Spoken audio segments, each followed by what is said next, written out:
आज आपण माझ्या बहिणीच्या हातचे तांदळाच्या पिठाचे म्हणजे भाकरीच्या पिठाचे मऊ लुसलुशीत आणि पोकळ असे वडे करणार आहोत। ह्या वड्यांमध्ये आपण कोणतेही पीठ वापरलेले नाही आहे। इथे 2 कांदे किसून घेतलेले आहेत आणि आपण जे भाकरीसाठी पीठ घेतो ना तेच पीठ हे आपल्याला इथे चाळून घ्यायचं आहे। तुम्हाला जेवढे वडे करायचे असतील ना तेवढं तांदळाचं पीठ घ्यायचं। त्याच्यामध्ये गरम मसाला घालायचा आहे। हा बाजारचा गरम मसाला आहे आणि हा दुसरा आहे ना तो घरी बनवलेला गरम मसाला आहे। फक्त गरम मसाला याच्यामध्ये घालायचा आहे।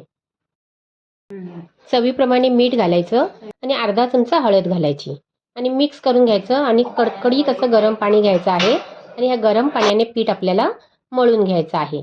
थोडं थोडं पाणी घालायचं आणि पीठ मळायचं म्हणजे पीठ ना पातळ होत नाही, बरोबर अंदाज मिळतो। पीठ चांगलं 2 हाताने असं मळून घ्यायचं आहे आणि एकत्र करून अर्धा तास याला आपल्याला झाकून ठेवायचं आहे।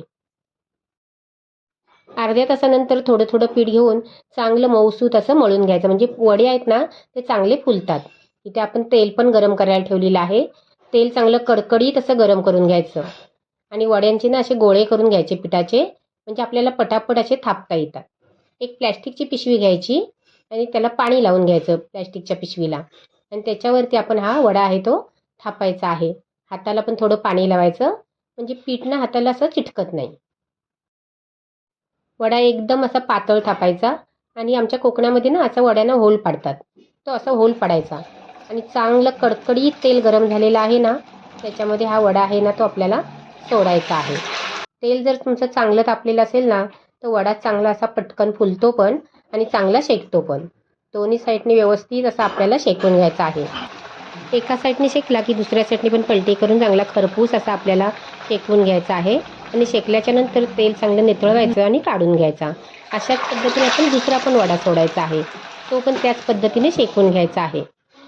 झटपट आणि खूप चविष्ट असे वडे तयार होतात। नक्की एकदा तुम्ही तांदळाच्या पिठाचे वडे करून बघा। एकदा केलेत ना तर नेहमी त्याच पद्धतीने वडे कराल। अशा पद्धतीने आपले सर्व वडे करून झालेले आहेत। बघू शकता तुम्ही कसे मऊ आणि पोकळ तयार झालेले आहेत ते। आजचे जर तुम्हाला हे तांदळाच्या पिठाचे वडे आवडले तर नक्की लाईक करा। थँक्यू।